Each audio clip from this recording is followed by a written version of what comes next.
Vous écoutez Louis XII, deuxième partie. Lorsque Louis XII accède au pouvoir, la France sort d'une longue époque de guerres intestines, qui ont cependant permis d'unifier un territoire qui n'était jusqu'à présent qu'un assemblage instable de provinces, duchés ou autres possessions nobiliaires. Louis XI avait bâti un État fort et centralisé, non sans mal. On peut rappeler la Ligue du bien public, révolte des seigneurs ligués contre lui en 1465 et une résurgence de la Ligue en 1468. La guerre folle entre 1485 et 1488, à laquelle prit part Louis d'Orléans, futur Louis XII, ce qui lui valut de passer 3 ans en forteresse. Les stigmates de la guerre de 100 ans qui s'achève en 1453 sont encore présents dans l'esprit de la population qui est reconnaissante à son nouveau roi d'éloigner les guerres intestines. Sous le règne de Louis XII, il n'y aura plus de conflits internes, même si au cours de la même période, les campagnes pour la conquête de l'Italie se succèdent. D'autre part, le souverain réforme en profondeur le système militaire. Il fait abolir et réprimer les pratiques des soldats et de leurs officiers qui pillaient et commettaient toutes les exactions possibles dans les campagnes où ils étaient stationnés. Il faut préciser que souvent, ils ne percevaient aucune solde. Désormais, il sera interdit aux soldats de quitter leur garnison, établie dans des villes fermées, et de se rendre dans les villages avoisinants. Tout manquement à la discipline militaire sera sévèrement puni, y compris ceux commis par de hauts gradés, ce qui était inconcevable jusque-là. Un budget est créé pour rémunérer les hommes. Un nouveau règlement militaire est institué. Ses sujets lui en sont reconnaissants. Ce bon roi maintient la justice et nous fait vivre en paix. Il a ôté la pillerie des gendarmes et gouverne mieux qu'aucun roi ne fit. Prions Dieu qu'il lui donne bonne vie et longue. C'est cette paix intérieure qui va permettre l'accroissement de la population et le développement économique du pays. Dans tous les domaines, Louis XII apporte des réformes et structure le pays unifié. À son avènement, il a déjà un projet de ce qu'il veut faire pour le royaume. Durant sa longue captivité de Bourges, il a eu le temps de réfléchir aux problèmes qui entravent l'évolution du pays. On sait qu'il a lu le De Officiis de Cicéron et qu'il le relit souvent. Il est aidé dans son action par des ministres dont il écoute attentivement les avis. On peut retenir parmi eux Pierre de Rohan, maréchal de Gier, originaire du duché de Bretagne.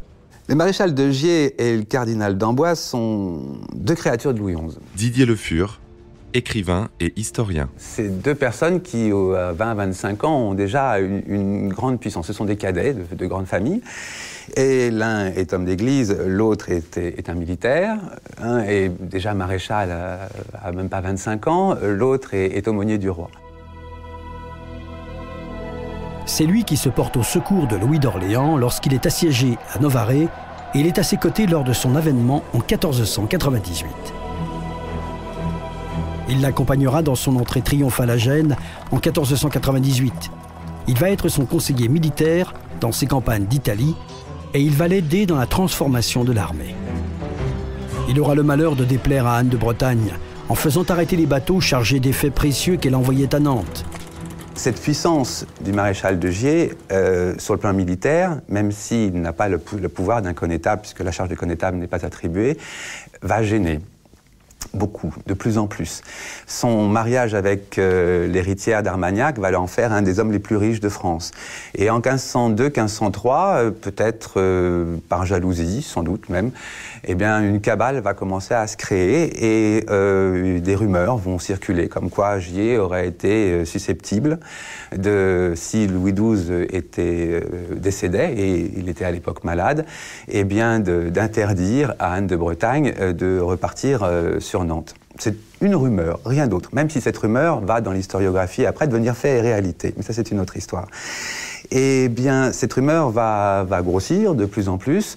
Certains vont être choqués. Et Anne de Bretagne, Louise de Savoie et Georges d'Amboise, qui étaient tous intéressés par la régence possible en cas de mort du roi, eh bien, vont s'allier contre le maréchal de Gier. Il se retire donc dans son château de Sainte-Croix-du-Verger en Anjou en disant « La pluie m'a pris de bonne heure pour me mettre si à propos à couvert sous cette belle maison ». Les jalousies, une brouille avec le cardinal d'Amboise, désireux d'assurer la régence si le roi venait à mourir, des différends avec le Parlement de Paris le conduisent à être jugé en 1505 pour crime de lèse-majesté. Anne de Bretagne le fait condamner par le Parlement de Toulouse, considéré alors comme le plus sévère de tout le royaume. Il est privé de l'exercice de toute fonction, ainsi que de ses biens pendant 5 ans, et est enfermé au château de Dreux. À l'expiration de sa peine, il obtient la permission de revenir à Paris et est absous du crime de lèse-majesté. Mais il refuse de reparaître à la cour et meurt en avril 1513. L'autre personnage important de ce règne est Georges, cardinal d'Amboise. Dès son accession au trône, Louis XII le choisit comme ministre principal. On ne parle pas encore de Premier ministre. Aumônier du roi, il est confirmé à la mort de Louis XI. Il assiste à la consécration de Louis XII en la cathédrale de Reims. Le cardinal d'Amboise est un homme cultivé, lui. Il est un grand mécène. Archevêque de Rouen, il est aussi un homme riche. Il se concilie tout de suite la faveur populaire en renonçant à supprimer la taxe qui était levée lors de l'événement d'un nouveau roi. C'est lui qui va également obtenir l'annulation du mariage entre Louis XII et Jeanne de Valois. Il tentera un moment de se faire élire pape, sans succès.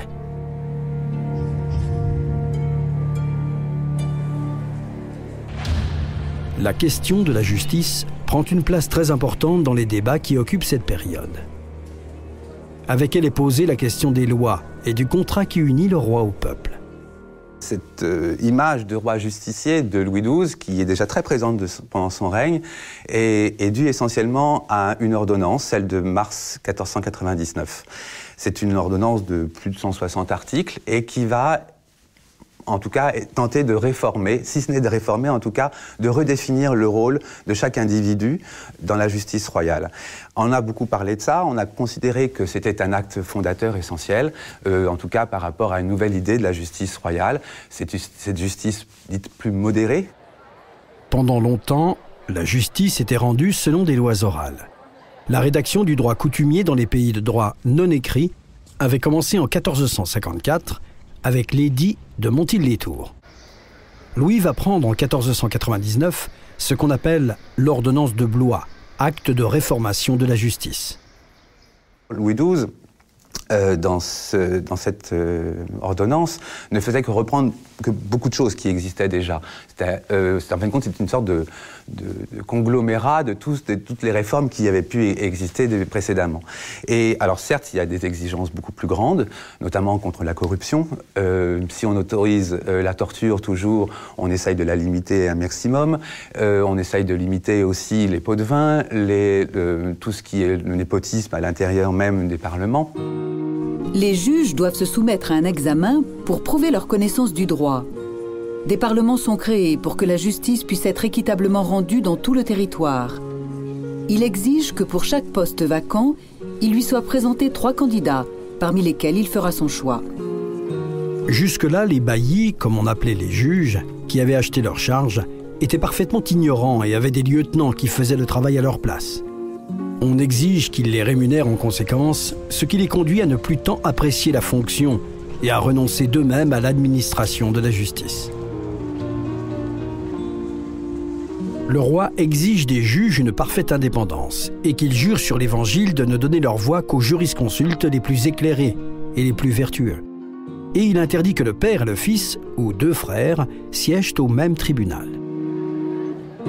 Parallèlement sont institués des gouvernements municipaux.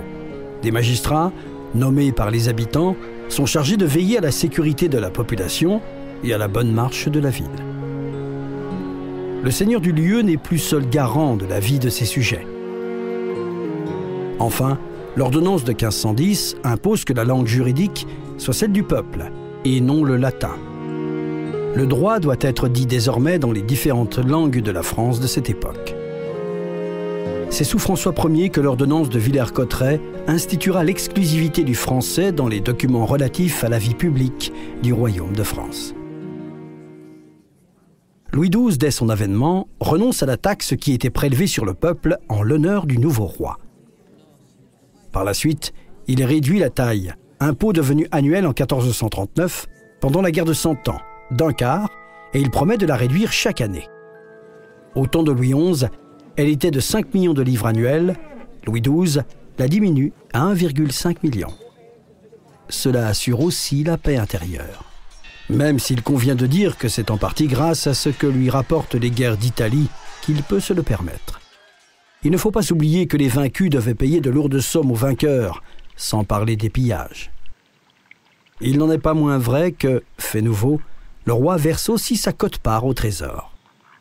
En revanche, il se montre beaucoup moins généreux avec ses courtisans. Il dira à ce sujet « J'aime mieux faire rire mes courtisans de mon avarice que de faire pleurer mon peuple de mes profusions. » Il limite le luxe de ses vêtements, réduit les effectifs de la maison du roi, exige une tenue rigoureuse des comptes et cherche à vivre sur le domaine royal plutôt que sur le revenu des impositions. Son peuple s'en souvint lorsqu'il subit sous le règne de son successeur François Ier des surcharges d'impôts et de tailles. Un de ses représentants s'écria « Qu'on nous remette seulement sous le règne de ce bon roi Louis XII ». Le règne de Louis XII marque un tournant important. Jusque-là, plus de 25 ateliers monétaires battaient monnaie dans le royaume. Des pièces de toutes sortes et de toutes origines étaient échangées lors des transactions et la population n'était pas toujours au fait de leur valeur exacte. Le roi décide donc d'unifier la monnaie. Des pièces d'or et d'argent, d'abord frappées à son emblème, le porc-épic, puis à son effigie, sont mises en circulation. Et les lettres gothiques font bientôt place aux lettres latines. Des privilèges exagérés avaient petit à petit été accordés à l'Université de Paris.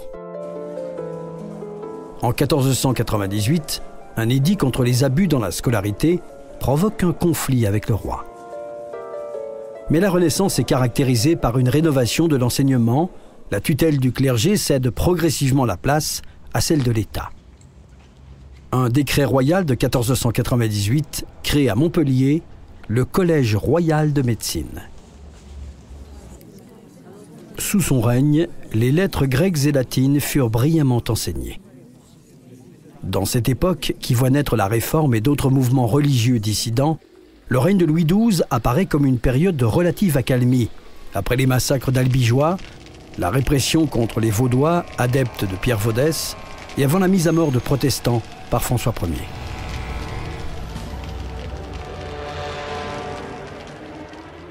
Il maintient l'ordonnance appelée la pragmatique sanction de Bourges que son successeur abolira. Par cette ordonnance, le roi s'affirme comme le gardien des droits de l'Église de France. Dans son préambule, la pragmatique sanction de Bourges dénonce les abus de la papauté. Dans son premier article, elle déclare la suprématie des conciles généraux sur le Saint-Siège et limite les pouvoirs du pape. La libre élection des évêques et des abbés par les chapitres et les monastères est rétablie. Elle supprime les nominations par le Saint-Siège et son droit de réserve. La royauté obtient de pouvoir recommander ses candidats aux élections des évêques. Louis XII, ayant besoin de l'appui de l'Église de France pour lutter contre Jules II dans sa conquête de l'Italie, l'Assemblée du clergé, réunie à Tours en septembre 1510, renouvelle l'affirmation des libertés gallicanes. Elle récuse les guerres temporelles du pape contre les princes, autorise des campagnes royales et nationales contre le Vatican et annule toute excommunication pontificale.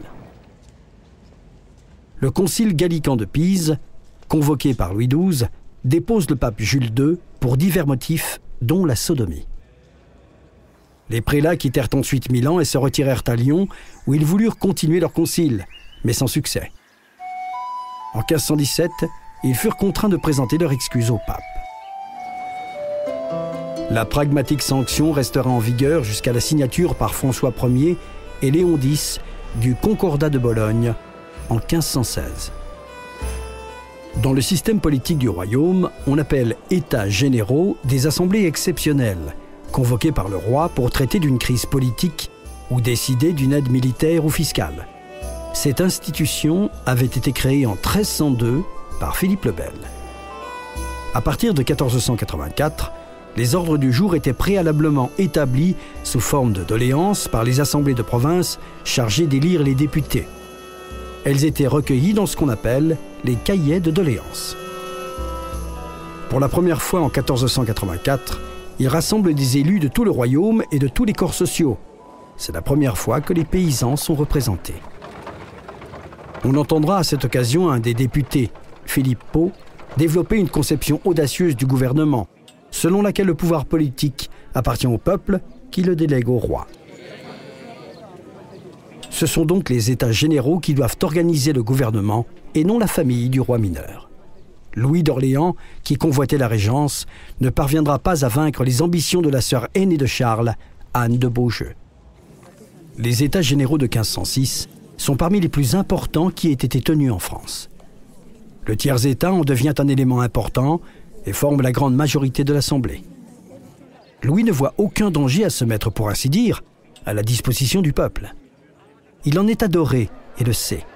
Mais prudemment, il appelle les grands à remplir les fonctions d'une chambre haute. Il les éclaire sur tout ce qui touchait au bien général de l'État et ils adoptent ou rejettent ce que les députés ont demandé.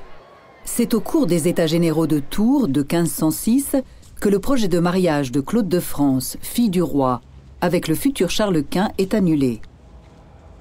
Louis XII la fiance alors à François d'Angoulême, futur François Ier, contre la volonté de son épouse.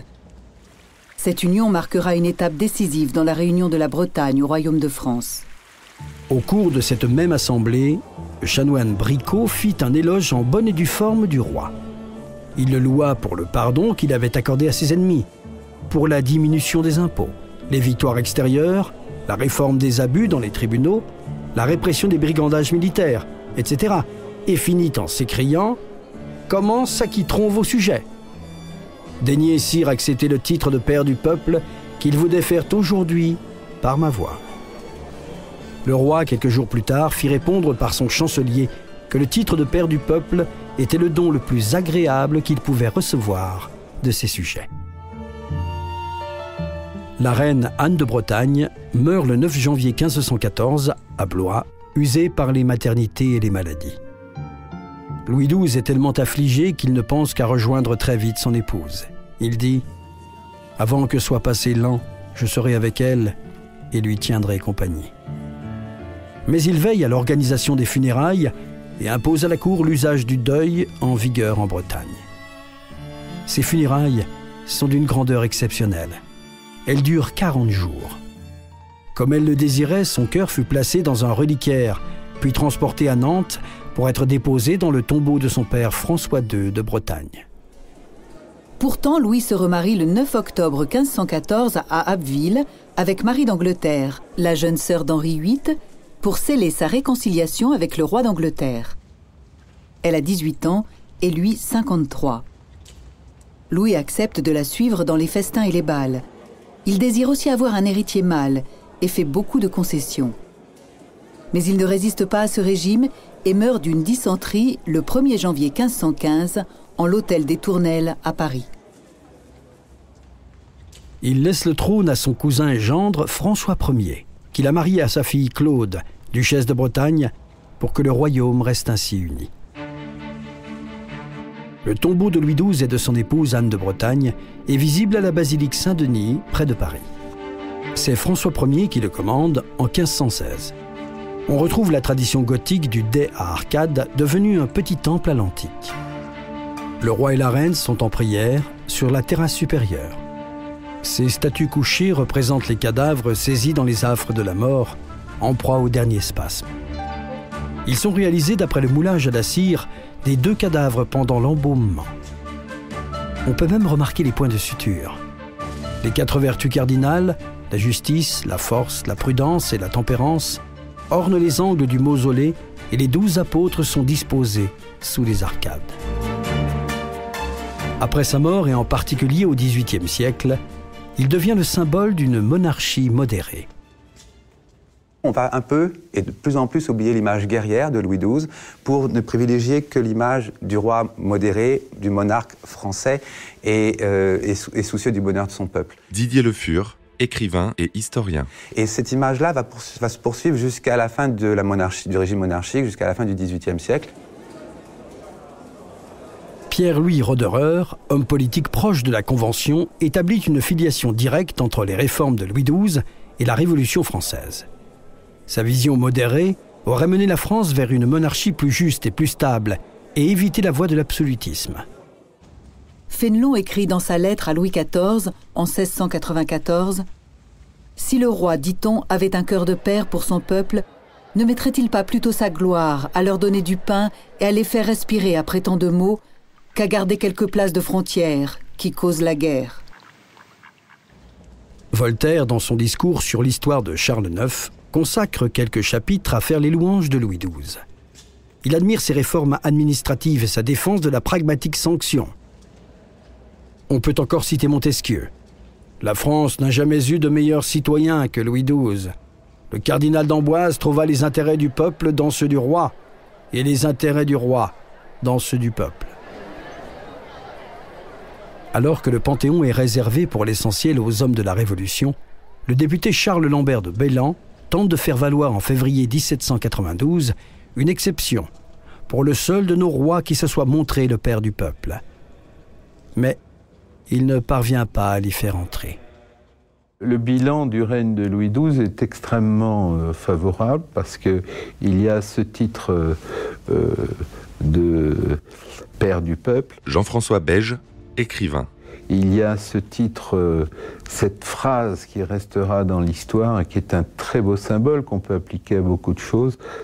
Le roi de France oublie les injures faites au duc d'Orléans. Et puis, il y a cette image qui sera restaurée lors du retour des Capétiens après la Révolution française, qui fait que Louis XII est quelqu'un qui a compté dans l'histoire comme un roi modéré, tolérant et en même temps chef de guerre, puisqu'il a eu des expéditions italiennes qui ont plus ou moins rapporté à la France. C'est Michelet qui détruira son image, parlant de sa royale stupidité. Il préférera encenser François Ier. Michelet va lui dresser un portrait catastrophique, en le traitant de vieux, d'imbécile, de malade, de sénile, de tout complètement gouverné par son entourage, et notamment justement d'Anne de Bretagne, qui serait devenue plus bretonne encore et qui cherchait qu'à détruire la politique du royaume. Et un homme complètement soumis à sa femme, ça c'est très très très mauvais au 19e. Et l'image de Louis XII va jamais se relever de tout ça. Ça va être repris, puisque les paroles de Michelet sont quelquefois paroles d'évangile pour certains auteurs, et ça va être repris pendant un siècle et demi. Et pendant un siècle et demi, ce sera un roi médiocre, un roi sans aucun intérêt. Et aujourd'hui, depuis quelques années en tout cas, on cherche un peu à retravailler sur ce personnage, et on en découvre toutes les finesses, toute la grandeur, toute l'intelligence. Si l'aura de Louis XII a pâli depuis le XIXe siècle, il n'en reste pas moins le souverain d'une époque charnière de l'histoire de France.